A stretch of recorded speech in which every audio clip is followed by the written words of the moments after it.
Bonsoir à tous. Bienvenue à cette rencontre hebdomadaire. Bienvenue à cette rencontre avec Pasteur Marie-Noël.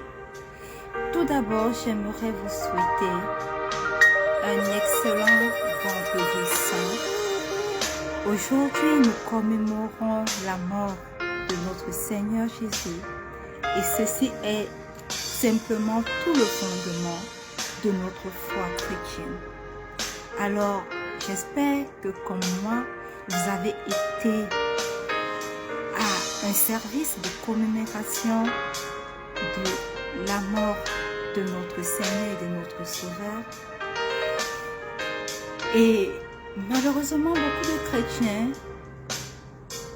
pensent que ceci n'est pas une fête importante. Mais laissez-moi vous dire ce soir que c'est la fête la plus importante pour nous en tant que chrétiens. Parce qu'alors nous reconnaissons qu'il est mort sur la croix pour nos péchés. Alléluia. Alors, bonne fête de Pâques à toutes les personnes qui sont connectées en direct ou alors en replay. Bonne fête de Pâques. Bonne commémoration de la mort de notre Seigneur. Et dimanche, nous allons assister à sa résurrection. Et ce soir, j'ai l'honneur d'introduire un nouveau thème. Je vous l'ai dit la semaine passée que nous allons commencer avec un nouveau thème cette semaine. Et ce nouveau thème est intitulé « Comprendre la victoire en Jésus-Christ ». Alléluia.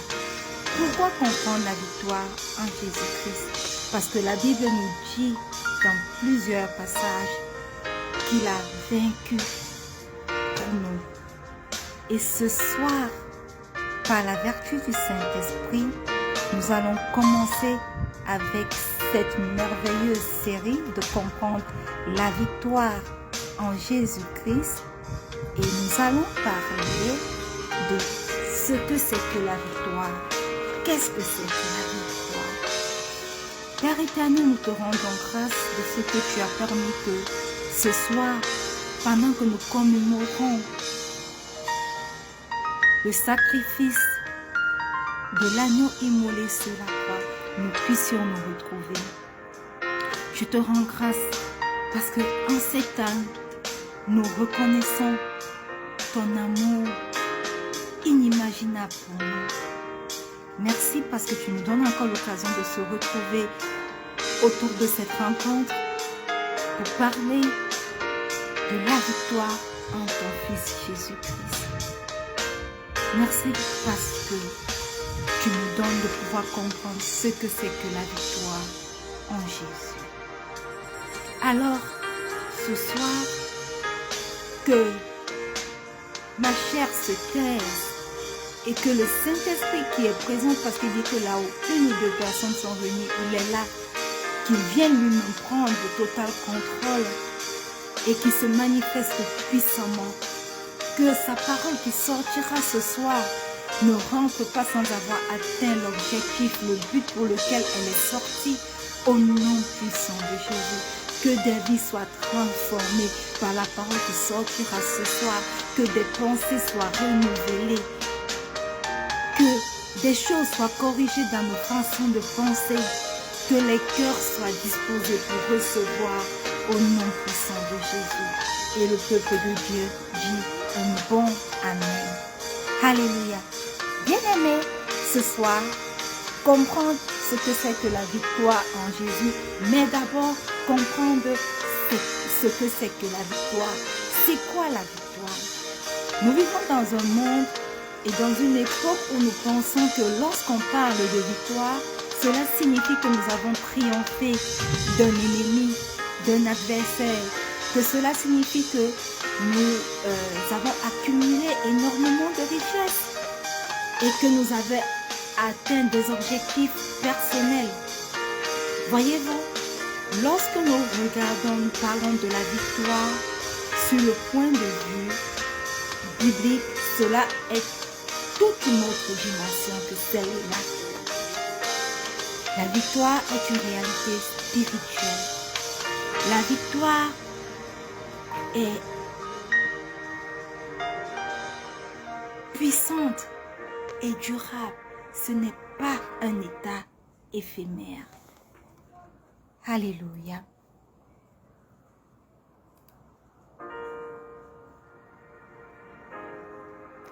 Voilà. Ce n'est pas un état éphémère. La victoire, c'est quelque chose qui transcende les périodes, qui transcende les époques. Alléluia. Et premièrement, nous allons parler de la victoire comme quelque chose qui est acquis, mais pas mérité. Ce soir, qu'est-ce que c'est que la victoire? La victoire en 5 points. Bienvenue Rebecca.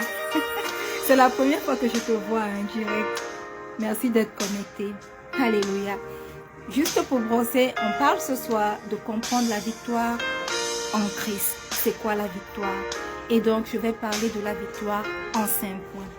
Premièrement, c'est une victoire. La victoire est quelque chose qu'on acquiert, mais qui n'est pas très souvent mérité. Voyez-vous, la Bible nous dit dans 1 Corinthiens 15, le verset 57 que « Mais grâce soit rendue à Dieu, qui nous donne la victoire par notre Seigneur Jésus-Christ. » Bien-aimés, j'aimerais que premièrement nous comprenions que la victoire en Christ est un cadeau qui nous est offert. Un cadeau qui est offert à ceux qui placent leur confiance en Jésus. Cela n'a rien à voir avec l'accumulation des richesses. Cela n'a rien à voir avec le succès dans nos lieux de service. Cela n'a rien à voir avec la conquête ou bien le triomphe sur un adversaire. Non. Premièrement, c'est un cadeau qui nous est offert par le Seigneur Jésus. Et ce cadeau nous est offert non pas à cause de nos œuvres, oh non. Simplement parce que, bienvenue Henrietta, seulement parce que nous avons décidé de marcher selon sa volonté. Et la victoire que nous recevons en le Seigneur Jésus ne dépend pas de quoi que ce soit. Alléluia. Cette victoire a été dès longtemps scellée à la croix lorsque Jésus a pris sur lui nos péchés et qu'il a triomphé de la mort par sa résurrection. Et c'est à cause de cet acte-là que la victoire nous est offerte. Donc, premièrement, c'est quoi la victoire? La victoire est acquise, n'est pas méritée. Nous ne méritons pas d'être victorieux, mais nous avons l'opportunité d'entrer en possession de cette victoire tout simplement lorsque nous reconnaissons qu'il est mort sur la croix pour nous, lorsque nous décidons de marcher selon ses principes, selon sa volonté. Ça, c'est le premier point. Le deuxième point, c'est quoi? Nous sommes en train de définir la victoire selon le point de vue biblique. La victoire, c'est une transformation intérieure totale. Alléluia. Bien-aimés, beaucoup pensent que il suffit simplement de dire, de confesser le Seigneur Jésus comme le Seigneur et le Sauveur personnel et que tout est OK pour nous.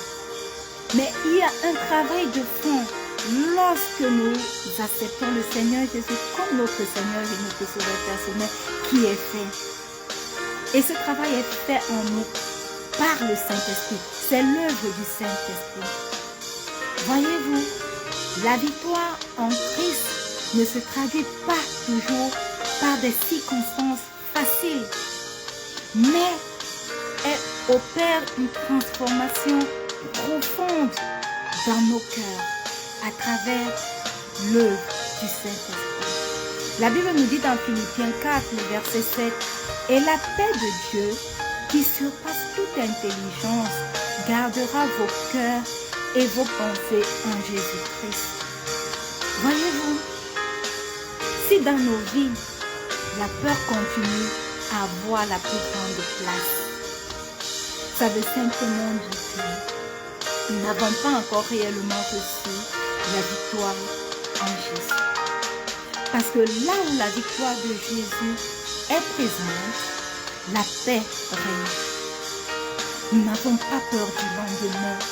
Nous n'avons pas peur des circonstances. Nous n'avons pas peur de l'avenir. Mais nous marchons ayant le regard focalisé sur lui, quels que soient les défis, quels que soient les challenges, parce que nous reconnaissons que nous vaincrons en Christ, parce que nous reconnaissons que l'œuvre de la croix, la victoire sur la croix est à l'œuvre dans nos vies. Alléluia. Amen. Amen. Là où il y a la victoire, la paix règne. Là où il y a la victoire, il n'y a plus de doute, il n'y a plus d'incrédulité et la foi est établie. Au lieu du désespoir, il y a l'espoir et il y a de l'espérance. Alléluia. Le troisième point, c'est que une victoire, c'est quelque chose qui redéfinit le succès. Souvenez-vous, au tout début, je vous ai dit que selon le monde, nous pensons que le succès, c'est amasser les richesses, c'est être premier partout, c'est briller, c'est... Non. La victoire, quand nous l'avons en Christ, redéfinit le succès. Le monde évalue le succès en termes de statut, en termes de possession physique. La victoire en Christ, elle a ses propres critères, rien à voir avec les critères de ce monde. Et 1 Jean, le chapitre 5, le verset 4 nous dit: car tout ce qui est né de Dieu triomphe du monde. Et la victoire qui triomphe du monde, c'est notre foi. Alléluia. Bien-aimés, la véritable mesure de notre succès ou bien de notre victoire se trouve dans une vie qui porte du fruit spirituel. La véritable mesure de notre victoire se trouve dans une vie qui porte l'amour, qui porte la patience, qui porte la maîtrise de soi, qui porte l'humilité, qui porte l'espoir. Oui, c'est comme ça que, selon la Bible, nous définissons une personne qui a du succès. C'est une personne qui est remplie d'amour. C'est une personne qui est généreuse. C'est une personne qui est patiente face aux épreuves de la vie. C'est une personne qui a la maîtrise de soi. C'est une personne qui est humble, qui ne se lève pas, qui ne pense pas qu'elle est au-dessus de tous les autres à cause des choses matérielles qu'elle a certainement amassées. C'est ça la victoire selon la Bible. Donc nous venons de voir, de parcourir 3 points. Le premier point, c'est une victoire acquise non méritée. Le deuxième point, c'est une transformation intérieure. Le troisième point, c'est une victoire qui redéfinit le succès. Le quatrième point pour comprendre ce soir ce que signifie la victoire en Christ, c'est l'assurance face aux épreuves. Bien-aimé, la Bible nous dit dans Jean 16, le verset 33 que dans le monde, vous aurez des tribulations, mais prenez courage, j'ai vaincu le monde. Ça, c'est le Seigneur Jésus qui nous dit que nous allons avoir des tribulations. Alors arrêtez d'être des chrétiens qui pensent que tout va bien dans le meilleur des mondes. Arrêtez d'être des chrétiens qui pensent que Christ a payé le prix sur la croix pour nous et que nous ne pouvons plus jamais faire face aux défis, aux challenges. Et chaque fois qu'un défi ou un challenge arrive dans nos vies, on pense que c'est parce qu'on a péché ou on a ouvert une porte. Oh que non! Le Seigneur Jésus lui-même nous a dit que vous allez avoir des épreuves, vous allez avoir des défis, vous allez avoir des challenges. En d'autres termes, votre foi sera testée. Parce que les épreuves dans nos vies ont un but, c'est de pouvoir tester notre foi. Et nous ne pouvons pas prétendre marcher dans le Seigneur sans que notre foi soit éprouvée. Alors, les défis ont quelque chose de positif. Les challenges ont quelque chose de positif dans nos vies. C'est qu'ils testent notre foi.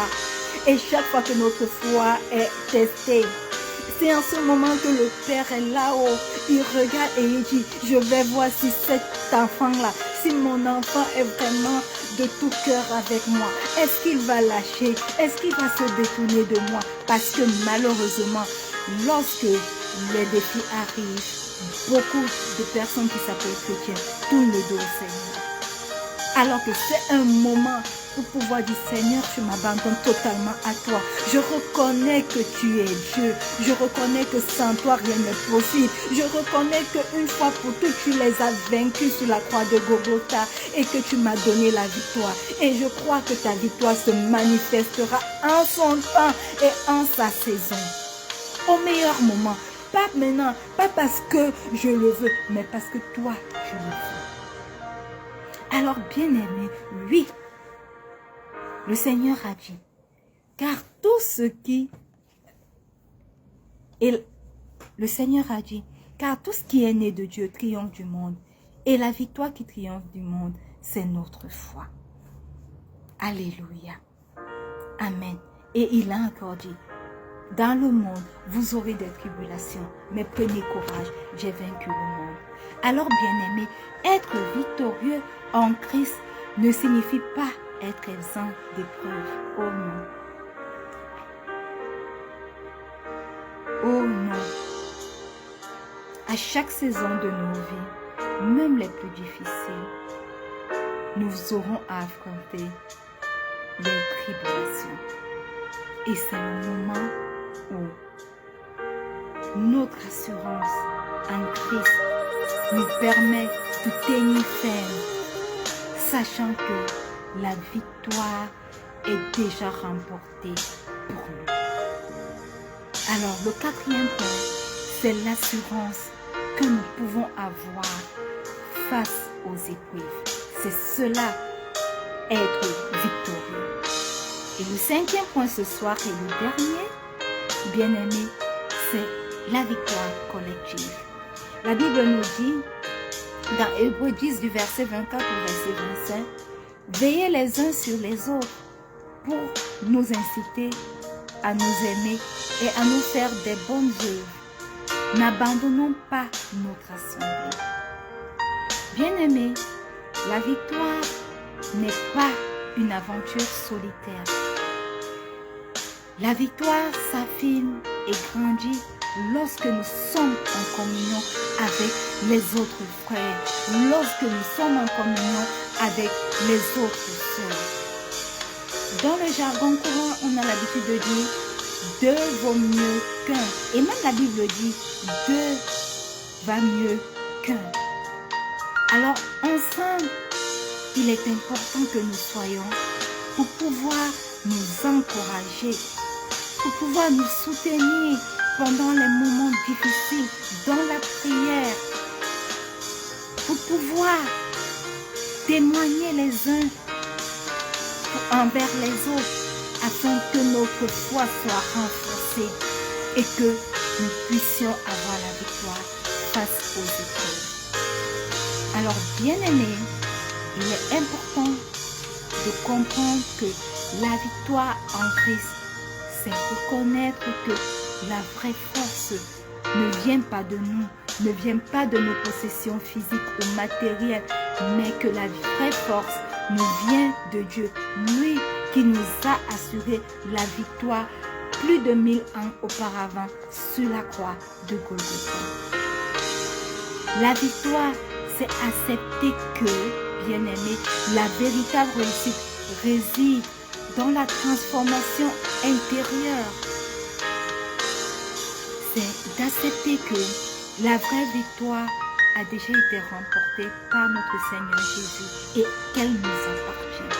Alors, quelles que soient les épreuves, nous sommes victorieux quand notre foi commence à s'élever. Alors, pour récapituler les 5 points que nous avons vus ce soir, pour comprendre ce que c'est que la victoire, c'est que premièrement, la victoire, c'est quelque chose, c'est un acquis, mais nous ne le méritons pas. Deuxièmement, c'est une transformation intérieure. Troisièmement, c'est une victoire qui redéfinit le succès selon les critères de Dieu. Quatrièmement, c'est une assurance face aux épreuves.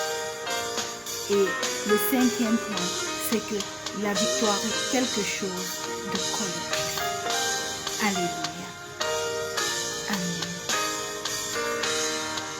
La victoire en Christ est une lumière pour nous. Nous vivons dans un monde tellement incertain que nous avons besoin de nous raccrocher à Christ et de comprendre que notre victoire, nous la devons à Christ. Et que notre victoire est possible seulement lorsque nous dépendons de lui. Alors, bien aimés, c'est important pour nous de mettre notre foi au devant. C'est important pour nous d'accepter les épreuves et qu'à travers ces épreuves, nous comprenions que Christ a déjà vaincu. Amen. Si tu es connecté ce soir, je veux simplement t'inviter à faire cette prière après moi. Dis simplement, Seigneur Jésus, ce soir, je viens à toi tel que je suis. Je reconnais que j'ai péché contre toi. Je reconnais que, à cause de mes péchés, 1000 ans auparavant, tu es mort ce jour sur la croix pour moi. Dimanche, tu vas ressusciter des morts, victorieux de la mort, victorieux de Satan et de toute sa cohorte de démons. Alors, Christ ressuscité, ce soir, je fais de toi mon Seigneur et mon Sauveur personnel. Viens et prends le total contrôle de mon corps. Parce que tu dis que mon corps est ton temple. Viens et demeure en moi. Forme-toi en moi, Christ ressuscité. De ma tête jusqu'à la plante de mes pieds. Forme-toi en moi. Merveilleux Saint-Esprit, excellent Saint-Esprit, viens et prends le total contrôle. Et manifeste-toi dans ma vie. Et apprête-moi ton enlèvement de l'Église. Au nom puissant de Jésus. Alléluia. Amen.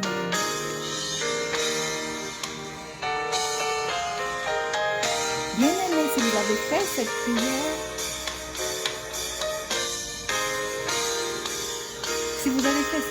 sachez que vous êtes simplement nés de nouveau. Et avant de clôturer, je voudrais vous parler du ministère Rencontre avec Pasteur Marion. C'est quoi ce ministère? Ce ministère a pour objectif de bâtir la foi d'une multitude aujourd'hui et pour toujours. Et pour cela, le Seigneur nous a amenés à développer plusieurs outils.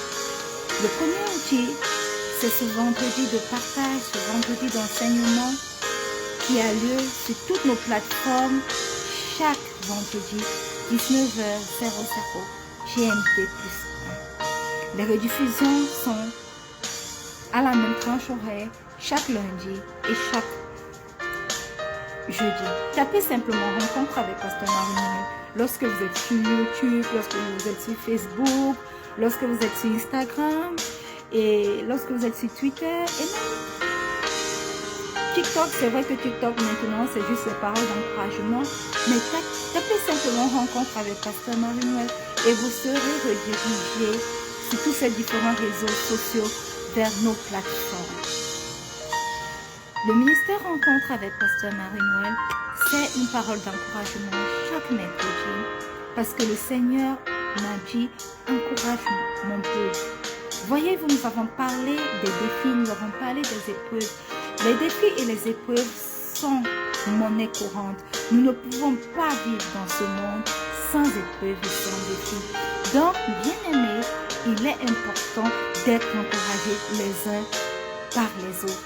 Voilà pourquoi nous avons cette rubrique, une parole d'encouragement, chaque mercredi avec rediffusion le samedi et le mardi à 10h. Rencontre avec Pasteur Marie-Noël, c'est la rubrique Here Through the Bible qui nous permet de lire et de méditer la parole de Dieu au quotidien. Donc chaque jour, la lecture du jour est postée. Et si vous rentrez sur notre page Facebook ou sur notre groupe Facebook, vous allez voir la lecture qui est postée. Vous allez avoir également la version audio. Vous avez la version,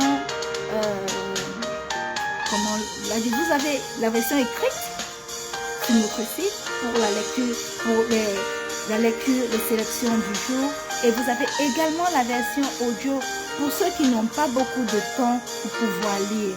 Tous ces outils-là sont mis sur place pour vous aider à lire la parole de Dieu, à l'écouter, à la méditer au quotidien. Le ministère Rencontre avec Pasteur Marie-Noël, c'est sa rubrique Rechercher la face de Dieu, qui au départ n'était qu'un flyer qui avait une citation biblique couplée à un verset biblique, mais qui aujourd'hui est développé sur notre site web en un article et ensuite une vidéo de 3 à 5 minutes est développée sur cet article-là et nous la postons également sur toutes nos plateformes. Le ministère Rencontre avec Pasteur Marie-Noël est notre moment de prière matinale. Ce moment de prière matinale, nous l'avons chaque matin 4h30 GMT+1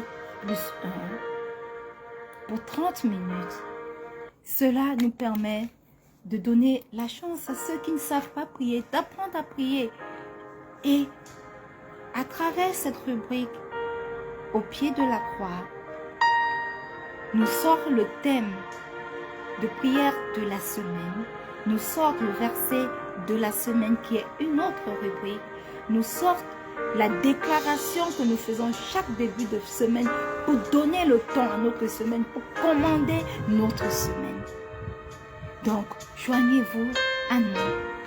Beaucoup d'outils sont développés pour vous permettre, bien-aimés, de grandir spirituellement. Et maintenant, je vais m'adresser aux jeunes femmes. Un groupe WhatsApp est créé pour vous aider dans la prière, pour vous soutenir dans la prière. Voyez-vous, cette année, c'est notre année de paix et de solution en Christ. Et si vous avez été connectés depuis le début de l'année, tout ce que nous faisons sont tirés de ce grand thème que le Seigneur nous a donné pour cette année 2025. Alléluia. Donc, jeunes filles, femmes, connectez-vous à notre groupe WhatsApp. Vous aurez un suivi avec beaucoup d'autres qui sont déjà dans le groupe, avec qui nous prions, avec qui nous organisons des rencontres sur Zoom, avec qui nous prions même en ligne. Déjà, connectez-vous. Connectez-vous. Parce que oui, tu as un mandat spécial. Et tu es appelé à te relever, même si tu es tombé. Et tes sœurs d'espérance sont là pour t'aider, sont là pour te soutenir. Souvenez-vous qu'on a dit que la victoire est collective et pas qu'individuelle. Donc, je vais vous laisser juste après sur le descriptif, le site web et également le lien pour intégrer le groupe WhatsApp. Alléluia. Voilà en gros ce que c'est que le ministère Rencontre avec Pasteur Marie-Noël, jusqu'à ce que le Seigneur nous donne de nouvelles rubriques. Ces rubriques-ci sont multipliées et vous aideront certainement à partir de votre foi sur le roc qu'est le Seigneur Jésus. Alléluia. Alors n'hésitez pas, si vous avez des questions, si vous avez des sujets de prière, n'hésitez pas à les laisser. Nous allons prier pour vous. Nous allons vous conseiller. Et d'ailleurs, sur le site web, une page, il y a un point qui est spécialement conçu. Si vous voulez nous contacter, si vous voulez avoir un mot, je ne vais pas appeler ça coaching, c'est pas un thème que j'aime quand on parle de Christ. Si vous voulez avoir des conseils, si vous voulez avoir un suivi, pour que nous puissions prier pour vous, n'hésitez pas. Alléluia. Amen. Et avant de nous séparer ce soir, je vais lire une parole de bénédiction. Et la parole de bénédiction ce soir nous est tirée du livre de Nombres, le chapitre 6, le verset 24. Que l'Éternel te bénisse et qu'il te garde. Alors il tend ta main vers moi. Tes mains vers moi tandis que je tends mes mains vers toi. Éternel, éternel, éternel, le Dieu d'Abraham, le Dieu d'Isaac, le Dieu de Jacob. Ce soir encore, nous te rendons grâce qui tu es. Merci parce que tu veux bénir ton peuple. Merci parce que tu veux bénir tes enfants. Merci parce que tu veux bénir tes servants et tes servantes. Alors ce soir, par l'autorité du Saint-Esprit, nous prenons cette parole de Nombre 6, le verset 24, et nous le plantons dans la vie de quelqu'un qui veut le recevoir favorablement au nom puissant de Jésus. Et que ce verset dans la vie de quelqu'un, planté dans le cœur de quelqu'un, commence à produire son fruit, commence à s'imprégner dans la vie de cette personne pour produire son fruit en sa saison au nom puissant de Jésus. Seigneur, parce que ce verset est planté dans la vie de tes enfants, que ton visage, Seigneur, reluise sur la personne. Bénis la personne, bénis tes enfants, bénis tes serviteurs, bénis tes servants et que, Seigneur, tu puisses toujours les protéger, que ta protection soit leur partage durant toute cette semaine, jusqu'à notre prochaine rencontre, au nom puissant de Jésus. Et que le peuple de Dieu dise un bon Amen. Alléluia. Voilà, bien-aimés. Oh, désolé, je n'avais pas mis. Nous sommes arrivés au thème de cette rencontre. J'espère que vous avez été bénis. Ceci est une introduction à la série Comprendre la victoire en Jésus-Christ. Nous vous invitons à vous connecter chaque vendredi pour pouvoir suivre la série avec nous jusqu'à la fin. Je reste et je demeure votre âme servante, Pasteur Marie-Noël. Je vous aime, mais il y a quelqu'un qui vous aime encore plus. Cette personne n'a pas hésité à donner sa vie sur la croix pour vous. Et aujourd'hui encore, cette personne intercède à chaque instant auprès de son Père pour vous. Sachez-le bien, le Seigneur Jésus vous aime encore plus. Soyez immensément bénis. Connectez-vous au ministère Rencontre avec Pasteur Marie-Noël. Shalom.